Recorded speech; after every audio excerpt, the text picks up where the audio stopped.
Good afternoon, ladies and gentlemen. Welcome to the ICPB webinar on roadmap for recovery of the MICE industry post-lockdown or post-COVID-19, a subject that concerns all stakeholders of the industry. We have a very interesting session ahead. And with this, may I introduce our illustrious moderator, Mr. Nakul Anand, who will be moderating the session with a very esteemed panel. An introduction to Mr. Anand actually is not necessary, but it's my job, and so I will need to do this task. Mr. Anand, as Executive Director on the board of ITC Limited, Mr. Anand is in charge of the hospitality, travel, and tourism business of ITC. He leads a chain that owns and manages more than 100 hotels in over 70 destinations that have a unique position of providing comprehensive hospitality solutions through multiple brands ranging from the ITC Super Deluxe and Premium Hotels to the 5-star Welcome Hotel brand, the mid-scale Fortune brand, and the Welcome Heritage brand that offers unique experiences through a chain of palaces, forts, Havelis, and resorts. Mr. Anand has been recognized as the Corporate Hotelier of the World 2019 by Hotels USA magazine. He's also a recipient of the Green Hotelier Award by the International Hotel and Restaurant Association, IHRA, a United Nations officially recognized worldwide industry. His commitment to the environment is evident in the abiding principle of responsible luxury adapted at ITC hotels. Conferring the Lifetime Achievement Award, Hotelier India described Mr. Nakul Anand as an iconoclast who has pioneered responsible luxury and created a preeminent Made in India brand. His dynamic leadership and passion for business is recognized and acknowledged by his peers, evident in the incumbents he has held, including chairperson of the world's premier tourism and travel body, World Tourism and Travel Council India chapter, president of the Hotel Association of India, and chairman of the Confederation of Indian Industry, CII, National Committee on Tourism. Currently, Mr. Anand is the chairman of the Apex Tourism Body in India, FAITH, Federation of Associations in Indian Tourism and Hospitality, an umbrella body of the top 10 travel and hospitality associations. He's also a member of the International Tourism Partnership, ITP. With this, may I invite Mr. Nakul Anand to please take over, and we all look forward to a very interesting session ahead. Thank you, Madhu, and I'm honored. Thank you, Grishi. Thank you, Amrishji, for having us on this panel, etc. Just to begin, that the UNWTO, which is the World Tourism Barometer, has predicted that the loss in economic revenue as a result of tourism will be 1.2 trillion. 100 million plus jobs will be lost. The drop in international travel will be anything between 60 to 80%, depending on when we can reshape the recovery curve. Closer home, it's expected that India would lose 10 lakh crores in tourism activity, in economic activity. Job losses, we employ 55 million people. We could lose up to 38 million people. The restaurant industry employs 7.2 million people. They could lose 2 million people, and 1 out of 4 may not open. Even when Nicholas Taleb developed the theory of the black swan, I don't think he had imagined ever that there would be such a crisis, a turning point in history where rules will be rewritten as mindsets change and society resets its priorities. Incredible minds, it is said, will find the silver lining in the darkest cloud. With many incredible minds present here and 3 distinguished minds right here with me on the panel, we're going to look at the opportunity to create in MICE what I call the day after, a reset to new values, an opportunity not to reset where we want to be, where we were, but where we want to be. Allow me to introduce this distinguished panel. Mr. Suman Billa, educated at Madras Christian College, Jawaharlal Nehru University, and the London School of Economics. Mr. Billa belongs to the 1996 batch of IAS from the Kerala cadre. He is currently on an assignment to the UNWTO as Director Technical Cooperation and Silk Road Development. Prior to this assignment, he was Joint Secretary in the Ministry of Tourism in India for 5 years, with 2 prior stints in the tourism sector as Director of Kerala Tourism. Among other positions he has held are Commissioner Commercial Taxes, Secretary Food Civil Supplies, District Collector Palghat in the state of Kerala, and Private Secretary to the Minister of State in Ministries of External Affairs and Defence, Government of India. Welcome, Suman. I also have with me Mr. Ashwin Gunasekeran. He is the Asia Pacific Chapter, International Congress and Convention Association, known as ICCA, Chief Executive Officer, Penang Convention and Exhibition Bureau. Ashwin is the Chief Executive Officer of Penang Convention and Exhibition Bureau, the first state convention bureau in northern Malaysia, set to develop and grow its business event industry. Prior to joining PCEB, he was Assistant Vice President of Group Sales and Marketing of Destination Resorts and Hotel. A born and bred Penangite, Ashwin worked for the Penang Tourism Action Council upon attaining his master's degree in international tourism from IMI University, Switzerland. Welcome, Ashwin. We also have on our panel today Mr. Puneet Chhatwal. He's the Managing Director of IHCL. He joined IHCL in November 2017. He's a professional with over 3 decades of leadership experience at highly acclaimed hotel groups in Europe and North America. Prior to this, Mr. Chhatwal was the CEO and member of the executive board of Steigenberger Deutsche Hospitality. He was also the Chief Development Officer of the Residor Hotel Group, Carlson Hotels Worldwide. Mr. Chhatwal is a graduate of both University and Institute of Hotel Management, Delhi. He has completed his MBA in hospitality from ESSEC Paris and Advanced Management Program from INSEAD. Mr. Chhatwal has won many awards, including prestigious Carlson Fellowship, and was rated as one of Europe's 20 extraordinary minds in sales and marketing in the European Awards 2014. But before I get to the panel, I just thought I'd tell you about the size of the MICE market for those of you who may not be aware. Globally in 2017, it was estimated that the MICE market was 800 billion. The size of the Indian market has been estimated to 36,000 crore. The contribution to global MICE, although is only 0.96%, expected to go up to nearly 1.2%, which is $11 billion in the next 4 to 5 years. For the knowledge of everybody, 40% of all inbound travel is MICE and 20% of all outbound travel is MICE. Without further ado, can I begin to ask my questions? I begin by asking Suman. Suman, good afternoon and great to have you on this panel. Suman, you have led the MICE through the ICPB in India. Now that you have a global view, we understand that travel is going to be redistributed. There are going to be new norms in travel. What changes do you foresee in strategies deployed by destinations to attract MICE? Nakul, thank you and good afternoon. I think this year we have seen a lot of postponements, cancellations, and rapid switches to virtual events, which has happened in the MICE segment. One of the things that we are facing now is stiff competition from digital events. Because earlier, even though the potential was always there, the true potential of digital events was never discovered because we were used to doing business on a face-to-face manner. But now people are forced to go digital, and I think that the level of efficiency that they are bringing and the cost savings they are bringing is substantive. We just did a commission meeting for Africa with all the tourism ministers digitally, and I think the meeting went very well. But what is missing is that there are no opportunities for networking and there are no opportunities for play. And I think that is critical, and that is the reason why people will come back to physical MICE events. But we should not lose sight of the fact that we will lose a substantial part of the market share to digital, where it can be done efficiently sitting in your office.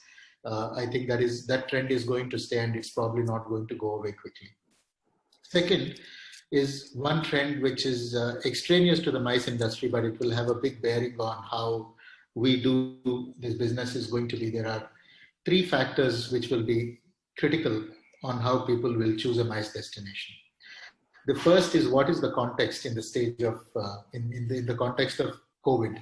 What is the stage of the infection? What is the recovery rate, and where are they now? Are you peaking or are you coming down? So some of those things become critical. Second is, people are going to look at what are the risk factors associated with the event. Both for the delegates as well as for the host community, you need to make that assessment to see what the risks would be.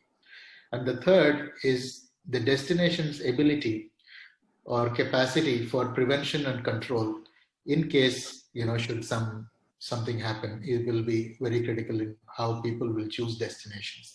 So the MICE industry can be all strong, we can put together our plans, but we also need to have significant support by the wider health system. Second is, I think the way going forward is going to be mostly traditional mid-sized domestic events will lead the way.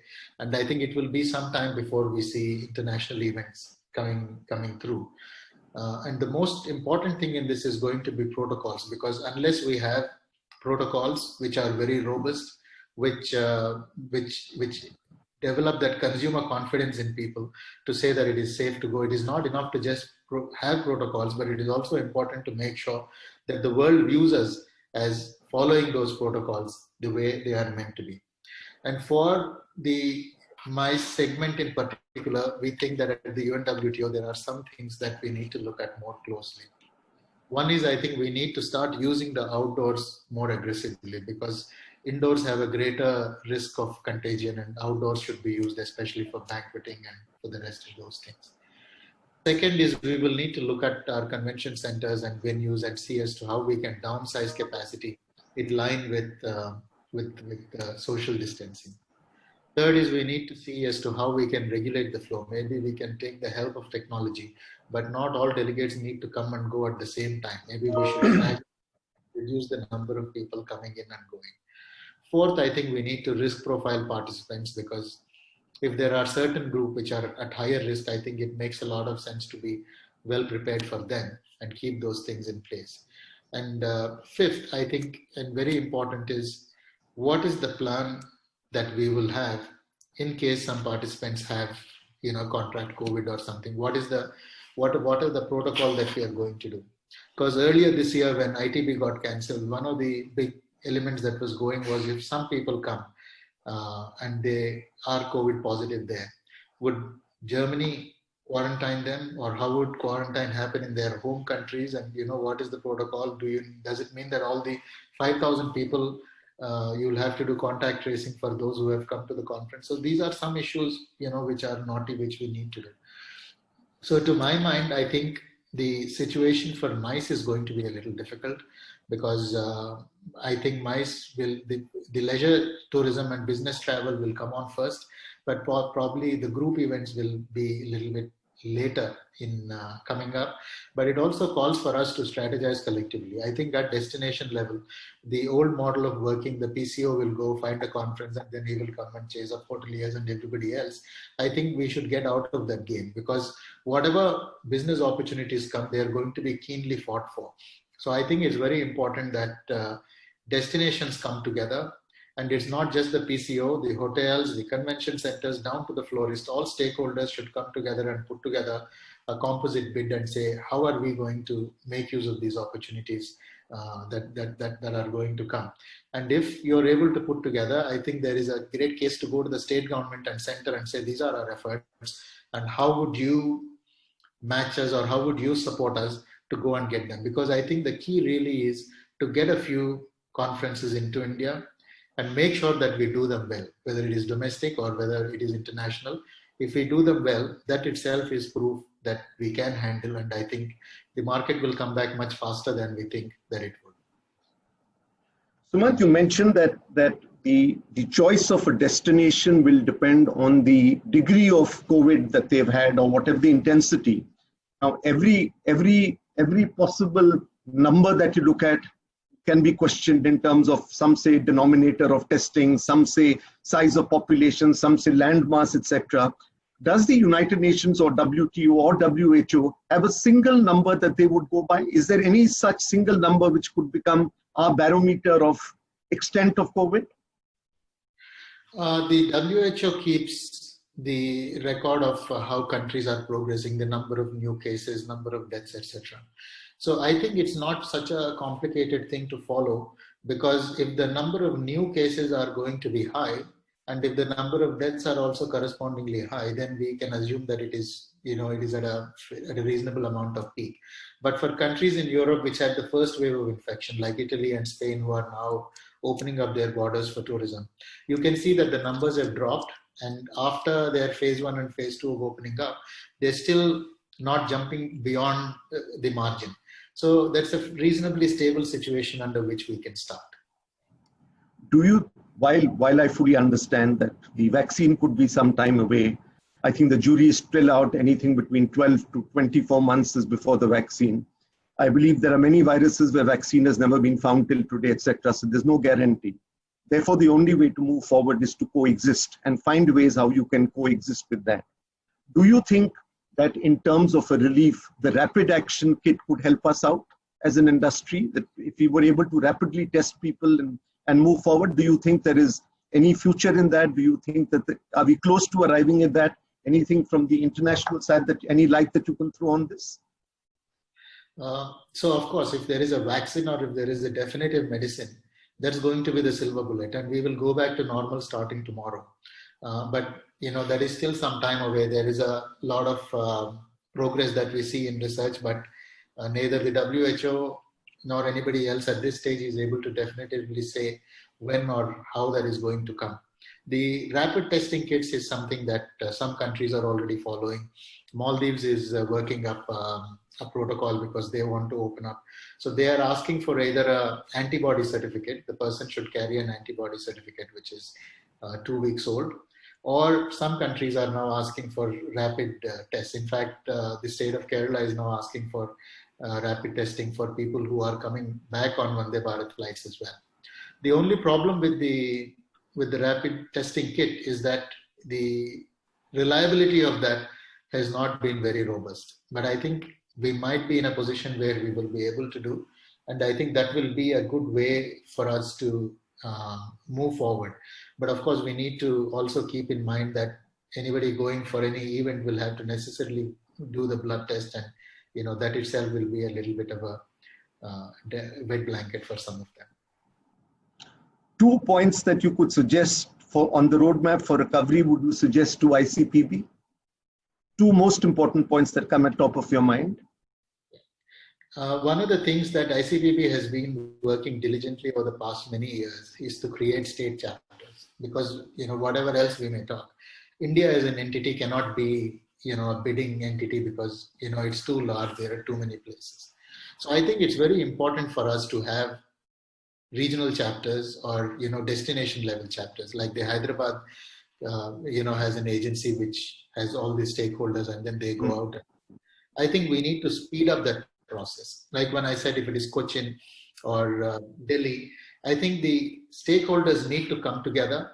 The hoteliers, the PCOs, the tour operators, the entire system the ecosystem needs to come together and see as to what our game plan is going to be. Make a list of things that we need to go and attract, and make a pitch all out. So I think, to my mind, at this point of time, our bid process is still not at the same level as several countries do abroad. And it is important to have the entire ecosystem in place, because several of them also leverage on the price. What does the organizer gain? But you will recover some of that through delegate pricing. So these are some things that can only come when all the stakeholders come together. So I think first and foremost, because of the situation that we are in, and because any opportunity that's going to come up is going to be keenly fought for, I think we need to have this destination level, places in place. Second, I think the convention industry should also go to the government strongly and, and make a case, because if we get 5 headline events to India, I think we will be out of the woods, because we just need to restore confidence and say that we are capable of doing it and we can, sort of do it well. And I think governments should not shy away, because, the potential of MICE is well known, and it is not a blanket support which they are going to give. It's a specific event-based support. And I think we can certainly get the state governments and the center on board on this. That's an important point, that at any cost, if we can get the first 5, it will sort of give confidence to people. And if we are able to carry out those success, that's a great point. Before I move on to Ashwin, just one critical policy change that you would like to suggest to the Ministry of Tourism. I think we need, as far as MICE is concerned. This is an idea that I have already floated, and we went some distance with it. I think we need to create a corpus to support the MICE bids, because this is something that that is a fairly well-known thing all across the world. I think we need to have a corpus, and we should say that this is the limit, but we will support to some extent to sweeten the deal for our PCOs to make it easier. Thanks, Suman. That was most informative. I'll move on to Ashwin. Ashwin, I fully understand, and Suman used this word. There's really no silver bullet to this crisis, etc. But we'd like to know from you, and just as from Suman, we got an international perspective. From you, maybe we'd like a regional perspective of what they are doing. I understand that Malaysia has come out with a new policy which takes into account all the new trends and fears of people, of the fear of distance and so on and so forth. Would you like to throw some light on this for the benefit of the viewers? Thank you, Nakul. Good evening, everyone. So, as we know, Asia Pacific itself approximately contributes 2.9 billion towards the world GDP, and this is tourism alone. And we have been seeing a growth of approximately 5%, 4 to 5% over 5 consecutive years. And it has been a tremendous impact for our industry itself. And rightfully, as mentioned earlier, the number of job losses has been on an increase. So it is not only the tourism industry, but globally every other sectors that we are looking at. But one key factor is that definitely tourism industry would be one of the last industries to recover from this pandemic. Now, having said that, everyone has got different strategy, different approaches in handling this particular pandemic. And if we're speaking of Asia Pacific region, I think what commonly is being done from my observation would be collaboration.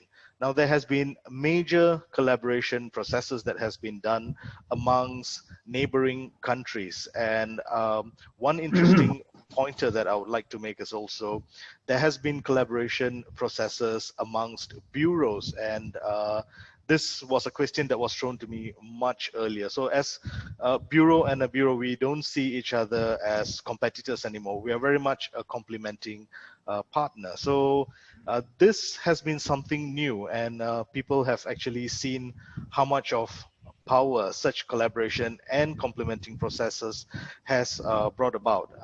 So I wouldn't say that this COVID has been entirely negative towards everyone, but we have been finding new processes, new ideas, innovations in order to upkeep the trend.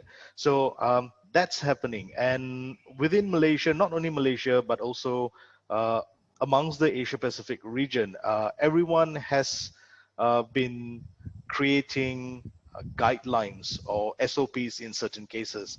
And we are practicing the new normal or the next normal. And if we look at the entire programming, it is at the end of the day the same. So the question would be then, what really differs, and we are looking at how much would this impact the industry overall. And one of the key factors that I would like to highlight would be the cost factors. Now, it varies from both sides. On certain perspective, the cost would be reduced. Now, the cost would be reduced because you do not have actual traveling to do. So there's always a hybrid meeting or completely an e-meeting. So there's technology.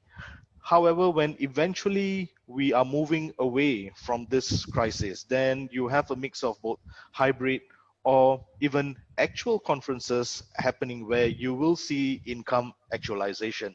Now, when this happens, then your cost would definitely increase because you are practicing new normal. So your coaches of 40-person will not happen. So you'll probably have 20% to a coach, and you may double up. Meeting spaces is halved. For Malaysia, it's by 50%. So you would require more spaces. The good thing is that there would be an increase in manpower to put all this together for meetings. So again, we speak of job losses. At this point of time, there also could be an increase or a demand for jobs as well in this industry. So there's a good mix of both that's happening, but we are very much at the early stage to conclude which end we would look at. As you rightfully said, we are definitely far away from the vaccine itself, and we are looking at many other measures that would fit in. So I thank you. From what I hear you saying, and I quite like that, and I read somewhere that when I is replaced by we, which is WE, even illness becomes wellness, right? And I think a great takeaway from here is we need to work collectively. We are viral, not rivaled right now, right? And it's only collectively that if we work together, will we move forward. How can ICCA help its members revive, Ashwin? Any inputs that you could give our members on that? So ICCA is an association. So as far as the members are concerned, we have been passing this similar messages. And just to give example, we've got friends from New Zealand, basically the New Zealand Council that has been working very closely with the Australian partners. Similarly, Singapore has started such collaboration as well.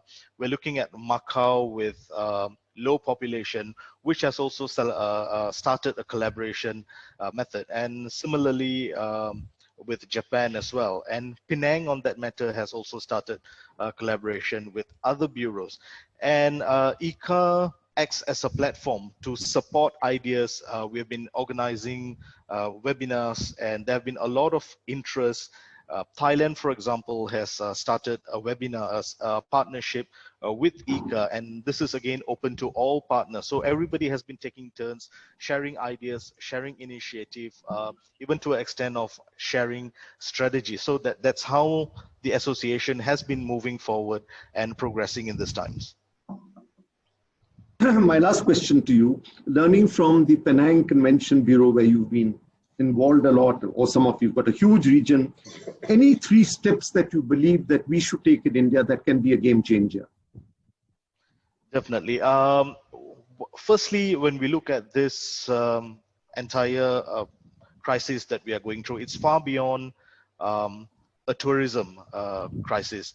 It is even towards a financial as well as political crisis. So these are the measures that we have to look at, because there is a fair balance of interest from both parties. So that's very important. Secondly, what we have strongly done is to always keep partners very closely to us. So at this point of time, ideas from partners and supporting partners in any model that's possible would be necessary. And for an example, what we have done is we have induced an enhanced privilege Penang program. So we are providing a support model for PCOs, for event organizers, or even hotels for that matter, for a number as low as 20 persons onwards. So such support model comes in. And the other key indicator would be branding. We are very strong believers that branding should never stop at this point of time, because confidence needs to be always there. So destination confidence first, and this can only be imaged through the branding exercise, which we strongly believe. So these are a few pointers that I would really like to share. And if you need any other further ideas and collaboration processes, we are more than happy to share. Thanks, Ashwin. Most useful again. And you're talking about destination confidence, and I'm sure that governments can play a role in it. We've seen that the Singapore government has sort of started a certification process. We've seen WTTC has started a certification process to give assurance. I understand, and I that day heard the DG Tourism in India also saying that we're looking at some form of a process sort of to give reassurance, and that's the point that Suman also made, that it's all about reassurance, and we'll come back to that a little later. My dear friend Puneet, and we in the hotel industry, and you represent the Hotel Association of India. I forgot to mention that you're the president of the Hotel Association of India. So let's take a view of what's happening in India.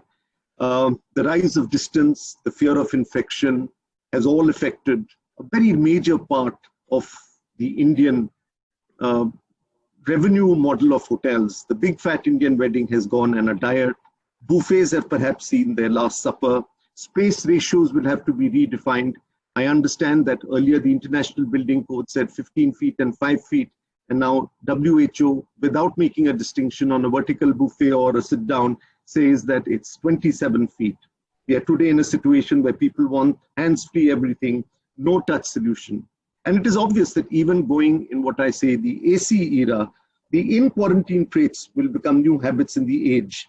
In this age of sanitized clutter, clutter-free banquets, how should we hotels adapt? We obviously need to create new spaces. We need to create new experiences. What is your advice to hotels from a conference, convention, banquet point of view to take this forward? Thank you, Nakul. I think as the other colleagues have mentioned, I think this is maybe the most difficult time for the industry, especially the tourism, and it will maybe remain impacted, as Ashwin said, for the longest period of time. However, and having said that, Nakul, in your opening remarks, you mentioned the size of the mice alone is 800 billion. India does not even have 1% of it. So we have some way to go, even if it drops in the short term to 500, 600 billion, or even half of it.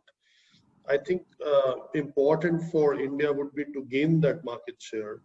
So firstly, I would go with what Suman said, to create that confidence, to have those protocols in place, to work with wellness versus illness, with the we and collectively, to get the first top 3 conventions, international conventions into India, do a very good job, whether we do it with the help of our international partners or through ICCA or through the industry, and then rebuild the confidence that is needed and do them so well.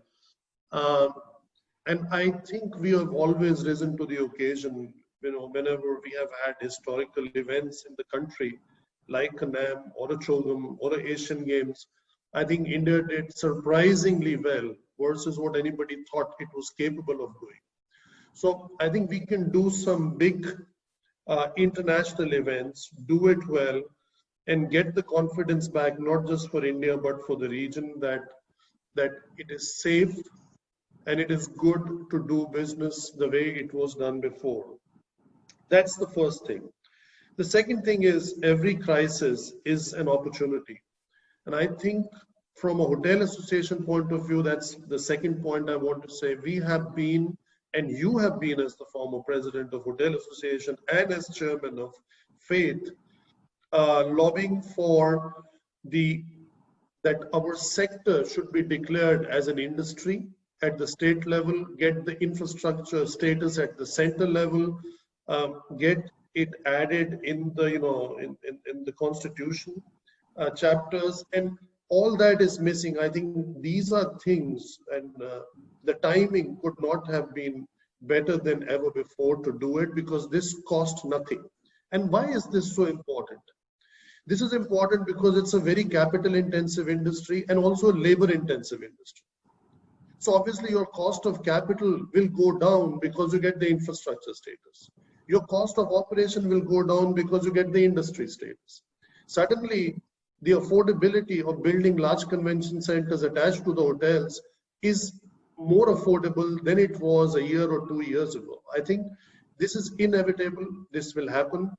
And I'm sure Mr. Billa, in his recommendations to the ministry before moving to Metro, has done the needful for us, and we will all benefit from it. I think he didn't say it expresses verbis, but I think that's what he kind of alluded to. Last not least, I think the hotel industry definitely has suffered. it is time we get some kind of convergence from different states and the center to one direction, and so that we know when it is opening and what we all need to do, that we know. We have all the WHO norms, from the Ministry of Health norms, we have all possible things, whether it is a 27 feet distance or the buffets having served their last supper, to quote and unquote you, Nakul. I think all that will be taken care of. I think most important is when we know, where we were versus where we want to be. As you said in your definition of reset, where we want to be is not known. Where we were, we all have a very good memory of it. And where we are stuck now, I think we all have the suffering of that too. But let's hope, we have entered the last 2 weeks or the last fortnight of this lockdown, and as of 1st of July, the industry starts crawling and then starts walking in September, October, before it starts running again as of January, the way it was and the way we were used to. Thanks, Puneet. Puneet, I heard and I hear it loud and clear, and I think that one very important outcome of what we've been discussing this afternoon, started by Suman, echoed by Ashwin, echoed by you, etc., is that the sort of confidence that we've got to give, right? That we must get those first 4 or 5 banquets, get those 4 or 5 conventions, make a success of those, etc., at any cost. But to get those, we have to give assurances. Obviously, it's very, very obvious today that trust is the new currency. It's rightly said that we in the hotel industry, you and I have grown up in saying moments of truth, they've now become moments of trust. I was just talking to the housekeepers the other day, and I said, we don't have to kill only germs, we have to kill anxiety also. So there has to be something visible that we need to do.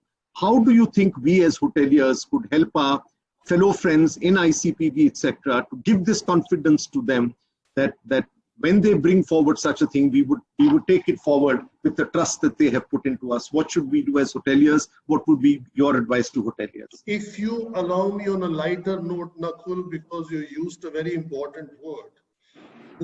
Popularly we are known as Taj Code. And one of the 3 core values of Taj is trust for the T and the awareness and joy. So trust is not something that is new. We have always done business as our group or the group you represent or some others in India based on trust. I think the trust came first, the relationship came second. We were always all good at hospitality. So I think we are capable of doing that. And as I said earlier, I think nobody has done a better job at doing state banquets for the Queen or hosting, all heads of states in the Vigyan Bhavan in Delhi for the non-aligned meet or the Commonwealth heads of meet. I think all these events have been very spectacular, have been very well executed. I see no reason why we would not be able to do that again. And look at what is happening. My point was, Puneet, as an industry, not as a brand, collectively as an industry, what should we do to gain this trust or to sort of display this trust? Well, as an industry, we have given, as Hotel Association also, we have given our recommendations to both Ministry of Tourism and Ministry of Health. We have given in what we see as the new normal. We have done it both at the center level and we are doing it in various states, depending which group is strong in which state. And I think then the main question is the proof is in the pudding, and we can keep talking theory. What kind of confidence we give? We actually need to get an event done, no matter who does it, or a few events done. And if they are executed seamlessly, the rest will be history. Okay, that's what most people seem to echo. Puneet, it was Churchill who said that we shape buildings and buildings shape us. It's obvious that designs can affect the transmission of disease. It's very, very obvious. We obviously now need to create, as a result of COVID, we need to create spaces that appeal to all 5 senses and not only to the sense of aesthetic. Any advice that you would like to give from a hotelier's point of view in the construction that you believe we should take care of in the construction of banquet hall or convention centers, etc., in light of what is going on and what will remain after COVID goes, as I said, that in quarantine habits, a lot of them will remain. Well, Churchill also said, never waste a crisis. So I think Absolutely right. The crisis has given us the opportunity to rethink, redesign, and reimagine and reinvent all spaces, not just banquet spaces. However, as the theme is conferences and conventions, I think the more we go into sustainable way of doing business, the better it would be. The more we go into industry standards of sanitization, which is now even becoming a requirement, the better it would be. The more we go into using outdoor spaces and creating more distanced, kind of networking, the better it would be.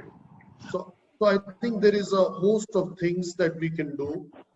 And the conference thing is not from the time you arrive in a hotel. I think it's the time the idea is born.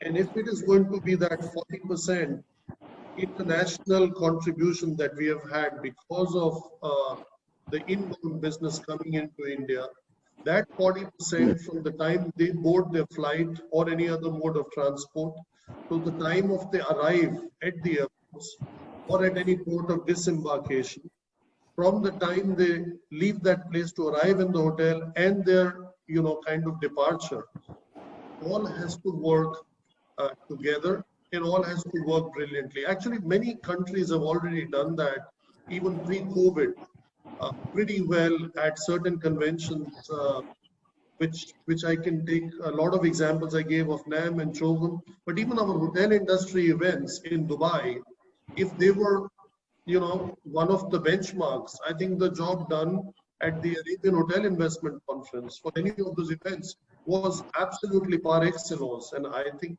the only thing was people did not maintain that kind of a distance, but there was ample space. But the space for person attending the event was significant. Thanks, Puneet. And I think I'd just like to add to Puneet's point. I think that there will be a lot of work, a lot of architects working on how to redesign spaces, how to make sure that aesthetics and safety go side by side. What are the new types of fabrics that can be used? What is the type of new material that does not transmit any disease, etc.? Could we have less carpetings which are dirt traps, etc.? And the best example I can quote is that they say that post the Spanish flu, till the Spanish flu, all architecture was very ornamental. There were pillars, there were columns, etc. There's definite evidence to suggest that post that, lines became straighter, easier to clean, right? And it became less complicated, etc. to the earlier architecture, etc. Having done this, and I would ask each of the participants to give one last word or one last thing that he would like to say to each of the panelists, to give one last piece of advice or one last piece of sort of guidance that they would like to leave behind, or a last thought to each of the participants here, and then we would take some questions and before I come for the last word. Suman, over to you. Thank you, Nakul. To me, I think the single most important thing that we need to do is to collaborate like never before, because I think there is going to be pain and it's going to stay for a while. And the only way we are going to overcome this is by collaborating and helping each other. So I think for industries, and especially at the MICE level, there has never been a more compelling case for collaboration than it is now. That's the only way we're going to scale up. Suman, do you, in the order of hierarchy, do you think MICE will come before leisure, leisure will come before MICE in terms of recovery? No, I think leisure will come very early. I think MICE will be amongst the last, along with cruises, or at least that is the understanding that we have. All the more reason we need to work harder to get those first 5 conferences and sort of bestow confidence in people and gain that trust, etc. Thanks, Suman. That was most useful. And Ashwin, over to you. Any one piece of advice? Nakul, before Ashwin says something, may I say add to what Suman said? Yes, please. On that question, because it may not come back. I think weddings will come first, even though it's limited to 50 persons. Okay. Especially in India. Okay, point taken. Right. Ashwin? Yeah, just to add on to that as well.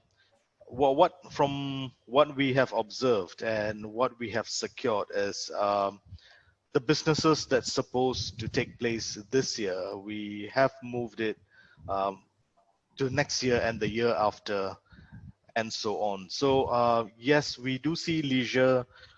It will take its first pace, probably Q4, at least, because you're speaking of family travels. However, we are fairly confident that meetings will equally take place as well. These are all the postponed meetings that are ready to be carried out.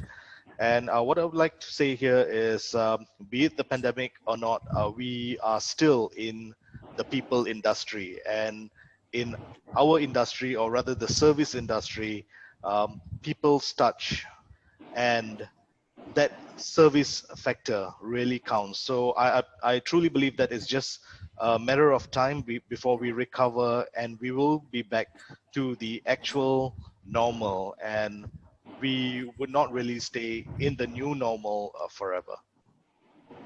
I salute your confidence, Ashwin, and I couldn't agree with you more that there is a pent-up, there certainly will be a pent-up demand. Only when it is unleashed, one doesn't know, etc. And there's all this concept of what you call revenge travel, right? That people are waiting to travel, etc. Somebody said that, the need to travel is more than the virus. I'm looking forward, really. I'm not really worried about this, and the need to travel is more important to me. But I like your optimism, and let's hope that comes true, and we hope that it will. Puneet, I liked a sentence that I'm going to frame my question to you. That I liked a sentence that you and I were discussing yesterday, and we were talking about this habit of all of us have got into, and the fact that today we are on a Zoom call, and we are not in a banquet hall or in a convention center, etc. Are we threatened by this to a large extent, or to what extent are we threatened by this? What are your views on this? I think there is definitely a threat that has been underestimated, and that's what we discussed. I think the leisure travel or the business travel will come in the form of digital detours. And as Ashwin said, a lot of business events have been postponed. And that is the beauty of India. Even if you want to postpone a wedding, you cannot, because the priest has taken out an auspicious day, right? So you may reduce the number of people, but the wedding happens. So my point is, yes, we are doing all this, and this is fine. Man is a social animal, unless the definition of human being changes. At some point, you have to meet in person, and when you do meet in person, I think the social distancing is there for the first 5-10 minutes, even today, and slowly it gives away. People even take out their masks, which they should not be. But if you observe carefully, that's what happens. And I think we are in for a recovery driven by tradition, followed by leisure, and then the business travel. Thank you. That was most informative. And I will come back and conclude everything. But before that, I'd like to open this up to questions. We have with us, obviously, Mr. Amrish Tiwari, who's the Vice Chairman of ICPP. We have Mr. Krish Kuatra, who's the Honorary Secretary. I'd request them to lead the question part of it, and then I'll come forward and do a last 1-minute conclusion. Hi, good afternoon, everyone. So first question, we have Mr. Rajiv Kohli, former Site Global President and the past Vice Chairman of ICPP. Mr. Rajiv Kohli, if you can ask the question, please. Thanks, Amrish. Can you hear me? Yeah. Perfect. Good afternoon, gentlemen. Suman, love the new mustache. And Ashwin, good to see you again. So my question is that MICE is definitely more about meetings. Incentive travel has a very high, if not a higher per passenger spend than most meetings. And often incentive travel gets left behind in all conversations, even today, and especially at the government level. And the beauty of incentive travel that it cannot be replaced by online meetings. How does the panel feel about this statement, and what can we do to get incentive travel a share of the love and policy making? And I do want to add, in the last 30 days, I have received 4 new incentive requests for February to April 2021. So the market demand out there is a lot sharper and stronger than many people anticipate. Are these from any particular region or area, or are they just scattered all over? Europe, Europe and South America. Okay. Suman, would you like to take this question? There is no doubt that incentive travel, cannot be done over digitally. So I think that demand is going to come back. But I think confidence is the key. If we're able to do something, and if the consumers have confidence that they can come, I think that's going to happen.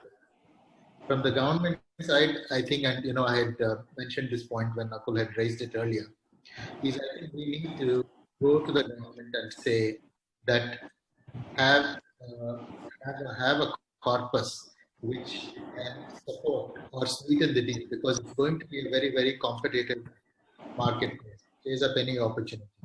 So the design that we had already, put, and it is under circulation with the government under the champion scheme, is that the government of India puts X amount of money, and the state also to give. So if you're going to take incentive travel to Hyderabad, the government of Telangana and the government of India will match a certain agreed sum.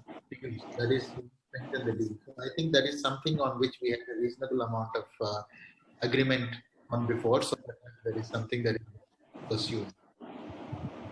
But the champion scheme has excluded incentives. And if anyone looks at what Thailand has released this week, they've released a scheme backed by a fairly large amount of millions of dollars to boost only MICE travel, especially focused on incentives. Rajiv, there is never a definitive one-off conversation with the government. It's a continuous process. That's something that we're doing there. Thank you. So we can, hi, good afternoon, everybody. We can take the next question. Next question is from somebody, his name not mentioned. He or she wants to know about the new normal way of doing meetings in the industry. How is the industry geared up for that? Mr. Anand, if you want to answer. How is the industry? I think part of it was, I think that again, it has to be looked at in different phases. We are looking at in phase one, of course, which is at the phase till such time that a vaccine is found. All the fears that exist will have to be done. The indoor is going to become outdoor. Absolutely. We're going to get into classroom seating. Social distancing will have to be maintained. We had, in fact, if I'm not mistaken, I had this meeting with Ashwin yesterday, and he gave me some ideas of some guidelines that Malaysia has set forward. May I request you, Ashwin, to give some of these guidelines, which very clearly lay out how conferences can be held, even during the current period.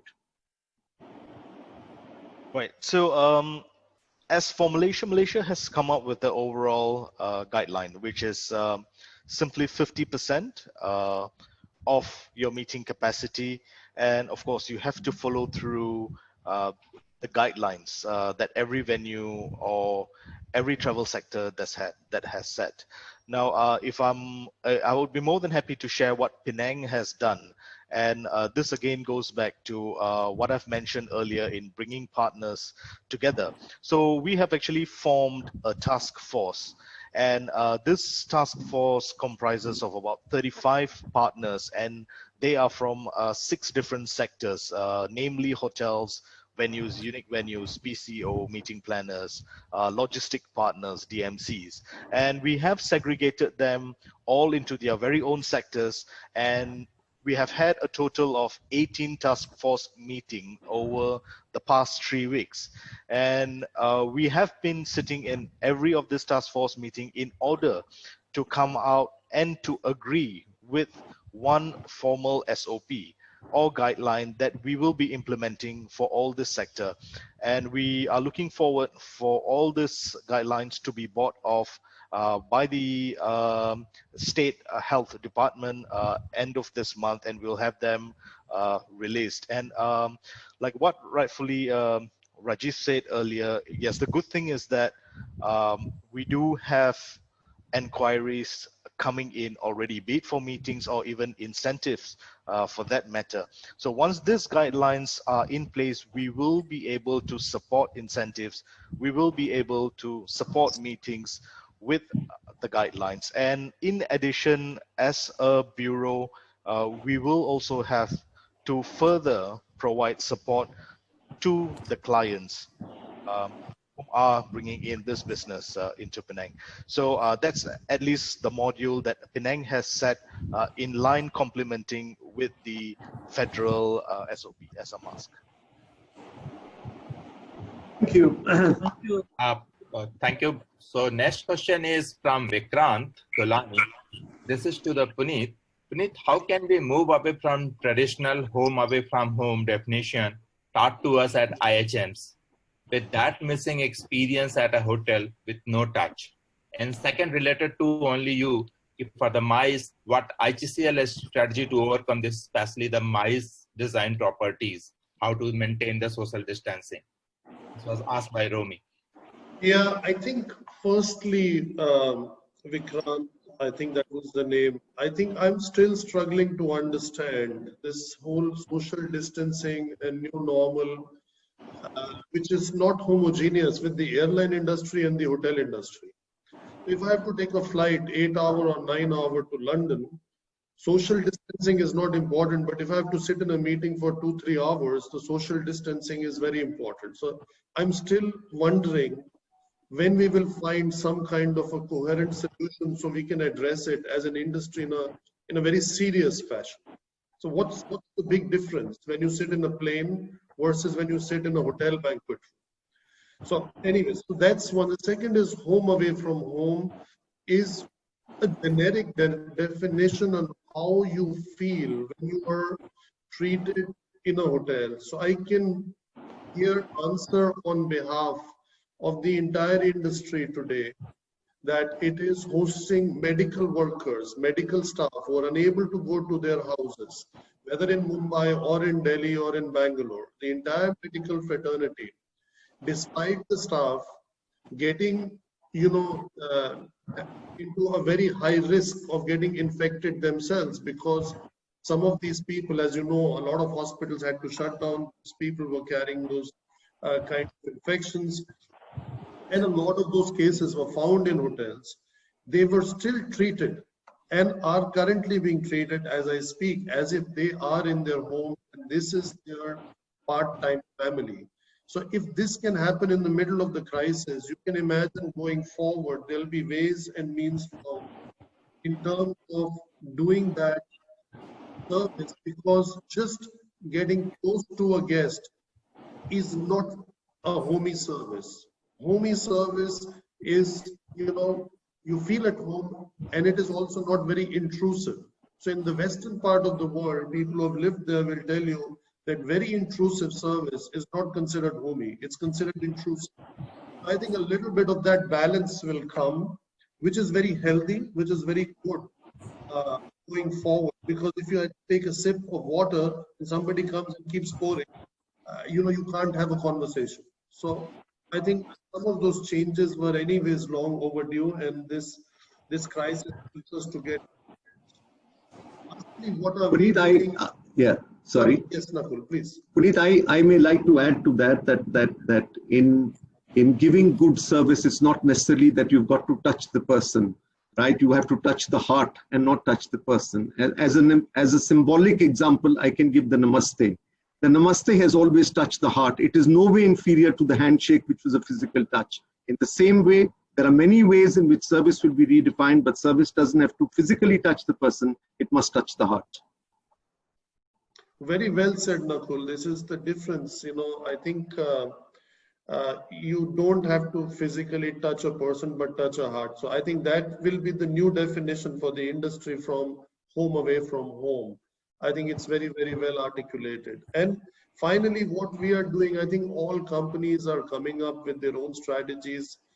You will get to hear and see a lot of those as of July 1st, when the industry starts opening up. In the states that have opened up, we have come up with a few promotions which are part of social media. You can go and have a look. One of that is a 4D initiative, which is not related to MICE, but it is more about drivecations, when you kind of you dream of going away, whether it's a family or with your colleagues, and then you sit and you drive, and then you discover a new destination and delight yourself. So I think a lot of this is being planned. I know from my colleagues within the Hotel Association of India and other fellow hoteliers, everybody's ready with the plan. The thing is, when do we start opening up and are allowed to receive the guests?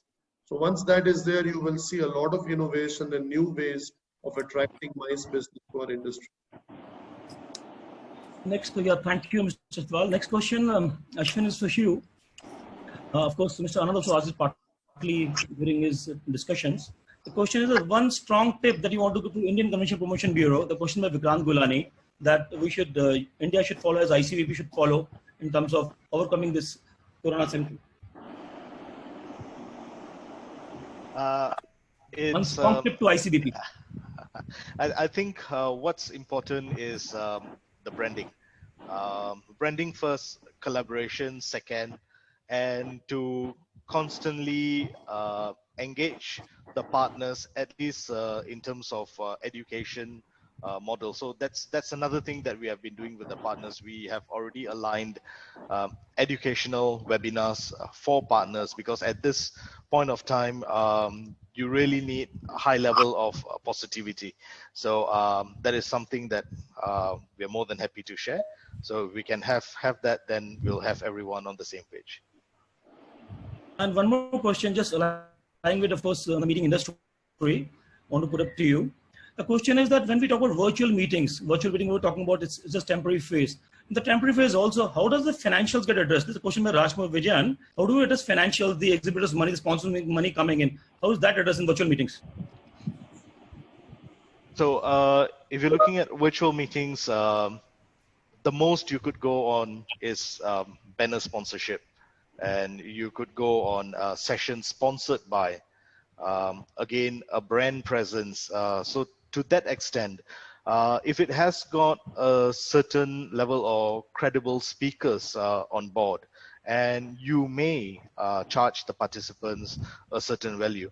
But from what I foresee is, like what rightfully Puneet has mentioned earlier, it's just a matter of time before the gates open, and this virtual meetings would almost immediately change into hybrid, and hybrid wouldn't last that long either before we get into actual meetings. Or for all we know, actual meetings would have a greater extent of technological application, where you will even have possibilities of incorporating hybrid. So hybrid would just be another small option towards an actual meeting. Thank you. One question from Mahatma Gandhi Convention Center's Rajni Nair Dev asking regarding the certification of health. Which would be the body that would spearhead this to be seen as safe to do the event in India? Any panelists? I think the government is working on this. They're looking at a number of options. They're studying. The first model to study was obviously the Singapore model that gave the SC certificate, Singapore Clean certificate, etc. But again, that our again advice to the government was that such things we should sort of outsource to an agency without putting pressure on the government. Those people who want themselves certified, go to that agency, pay a fee and get it done, so the government is not involved. Could be one of the big 5 consultancy companies, one of the others. That's the best way to get it.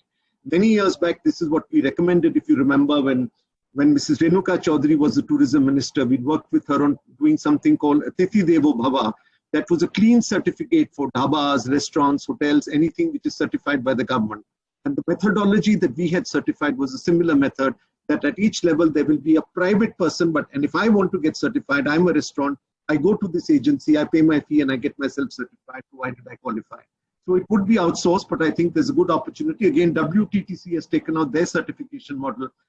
I think we have in hindsight now 3 or 4 different models, and I think that's what's important. If this is okay, Amrishji and Girishji, could we call this to a close, and can I give the concluding comments? Right, sir. Right. Can we take one last question? I think there's some questions that come in, and interesting questions coming from a gentleman called Mehul Khanna. If you can take it before closure, sir. The question talks about do you think that India as a country is reacting late in terms of our competition countries like Thailand and Singapore? Maybe we as Indians don't. Mr. Billa can address it or Mr. Ashwin can address it from the outside world. You think India is reverting late to the current pandemic in terms of the branding outside India? Ashwin and Mr. Billa. No, I think we are not late, because what response you give to the market is actually dependent upon what stage of the infection you are in. So I think for us, we are just peaking now. So we still have some time to plan, and you cannot run a campaign now when, so there has to be a return on revenue as well. So I think that is something that we need to do. And secondly, on the government, if you look at it, broadly all across, and, in the UNWTO, we do a comparative analysis of what all the governments have offered for the tourism sector. So typically, some countries have been very optimistic, and they have given furloughing, which is, you pay 80% of the salary or some percentage of salary to the person who is laid off. But all of them at the end of 2 months are under acute pressure. So now they are asking employers to come back and pay a part of it, or trying to see as to how, they can get out of it. So I think what the government can actually do also depends to a large extent on the resources that they have. And all across the world, governments are preparing the war chest to fight the health pandemic first and foremost.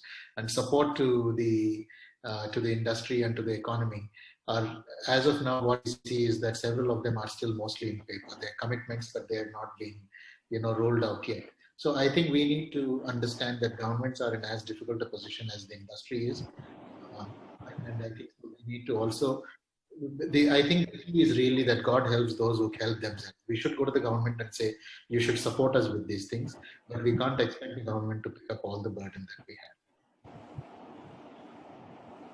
Yeah, I do concur with Mr. Suman as well, because every country goes through different stages, and probably for Malaysia, we started way earlier, and now we are through the lockdown process. So it's still never too late. It's an ongoing process. It's just how you improvise along the way. Thank you. If I may add here, the examples in the question already answer the question in themselves, because the examples of Singapore and Thailand, India has 1.3 billion people, and the safety and the security of the people was, I think, of prime importance. And the steps taken in that direction were the right steps. Second is the importance of the industry. I think for Thailand, tourism maybe ranks #1, or if not #1, maybe in the top 2, maybe it ranks #2. So supporting tourism is like supporting employment, GDP completely, because and what we did here was supporting the MSMEs and the migrant workers, because that was the key. So I think most of you can't, like Mr. Billa said, and like also my other colleague, Mr. Ashwin, said, is you can't just cut, copy, paste what others have done and put it in the Indian context. However, and having said that, yes, if not a financial boost, it is time that we get some kind of policy boost for this business, for the tourism business in India. And that does not cost any money. That does not cost the government anything. And it would be an opportune moment to do so. That's it. With that, Amrishji and over to you, sir. Over to you, sir. Okay, thank you. I think thank you all. We've had a great 1 hour, etc. We've learned some great insights at an international level, at a regional level, at a national level. I think the conclusions are that we'd be fooling ourselves if we believe that we are not affected as an industry. MICE will be an industry that it'll take a long time for it to recover, but it's not the end of the road. Domestic will be the first one to recover, and how can we focus on it? Remember that 26 million India was outbound. What percentage of that was MICE? Nearly 40% or 20%, I believe. How can we keep that up? We need to relook at branding and how can we brand India to give sort of the confidence. We need to work in collaboration with people, with countries, amongst ourselves, etc., to share 5 ideas. The first 5 conferences are going to matter a lot, and how can we get them in, and working with the state government at any cost, irrespective of what it costs us to get these, to give confidence and create that trust. But before we do that, we must have the right protocols in place so that we make sure that this is a one chance of a lifetime that we will get and we don't ruin that. With that, there are some silver linings, and I was just looking at what's happening globally, and tourism seems to be, the worst seems to be over. China has no surprises as the biggest sign. The Shanghai Disneyland has just opened, given hope that a hyper-crowded setting like a theme park is possible to operate in these times. Hong Kong restaurants, I don't know whether you saw, there was a video of Hong Kong and Paris restaurants circulating, were busy again. Travel bubbles have emerged in Australia, New Zealand, and more likely in China, Taiwan, and Hong Kong.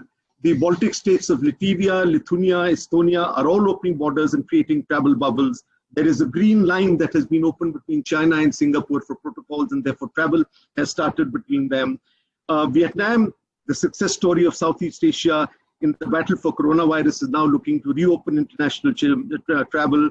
German trade fairs could be reopening very soon, etc. The Mexican hotspot of La Cabos will be opening soon.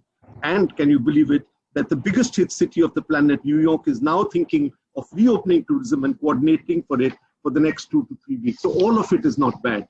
Do remember, my friends, and message to all of you, that we don't need a vaccine to fight corona. We can if we change our habits. Remember that crisis has two meanings. One is opportunity and the other is change. It's made up of two words. So here, as Puneet also rightly said, there's a great opportunity for us to create what I said, that new day. My friends, stay home today to travel tomorrow. I promise you, we all have the confidence that India will become more incredible than ever before. Jai Hind. Over to you, Thank Madhu. you. Yes. Thank you, Amrish. Thank you, Ashwin. Thank you, Madhu. 1 minute. Thank you, Madhu, sir. please. Thank you very much for such a insightful and such a stimulating session, so brilliantly moderated. And with this, sir, may I thank you and our esteemed panel with the office bearers, Mr. Amresh Tiwari, Mr. Girish Quatra, and Mr. Anuj Wadhwa, to present our certificates of appreciation for such a lovely session, which I think would have answered a lot of questions. And one little request, sir, I feel there are a few questions that we could not take up due to paucity of time. If I could have them sent over, could they please be answered on mail with our panelists responding to some of those questions? Most certainly, if the esteemed panel has no objections to it, Ashwin, Puneet, Sure. Suman. Absolutely. Absolutely. Thank you very much, sir. And Amresh ji and Girish ji, Anuj, can you please do the honors of presenting to our moderator, Mr. Anand, certificate of appreciation. Abhishek, can you please present the certificate on screen, which we will send by mail by tomorrow. Okay. Thank you. We are honored and Thank you, Mr. Anand. This is a small token of our appreciation as a Guru Dakshina. Thank you. we appreciate this, Amish. No, Guru, that we appreciate this. We learn every day. We learn every day, and great to catch up with friends. Puneet, of course, together in the industry. Ashwin, I've had the opportunity to have known of him, to have really got to interact with him for the first time. Suman, who doesn't know, I mean, one of the closest friends that we've always had, and the number of late evenings I've spent with him, given him calls, said, how can we do this? How can we do that? He's always responded within 5 to 10 minutes. And I think one of the greatest friends that Tourism India can ever have. Suman, and thank you. And testimony for that fact is that you're here with us again today. Thank you, sir. Thank you. Thank you so very much. Thank you. Sir, thank you very much. Abhishek, the other certificates. You can send them, Madhu. It's okay. We don't, it's Sir, a digital. sir, they're all here. Thank you, Mr. You've been our torchbearer for 5 years as ICCA chairman here, and we, of course, still get a lot of guidance from you, being such a crucial position. So thank you very much. Thank you, Ashwin. sir. Thank you, sir. Thank you very much. Thank you all. Thank you. I think Thank we you. could have a better session than this. This was the best session that ICCA did in the last 3 months. Thank you so very much, sir. Thank you, sir. Thank you, Thank Mr. you, Anand. sir. Thank you, God bless. Billa. Thank Mr. you. Chhatwal. Thank you, Ashwin. Thanks a lot. Thank you, Thank everyone. you. Many thanks. We can close, Madhuji. We can close. Abhishek, close. Close kar lete hain. Thank you, sir. Thank you. Namaskar.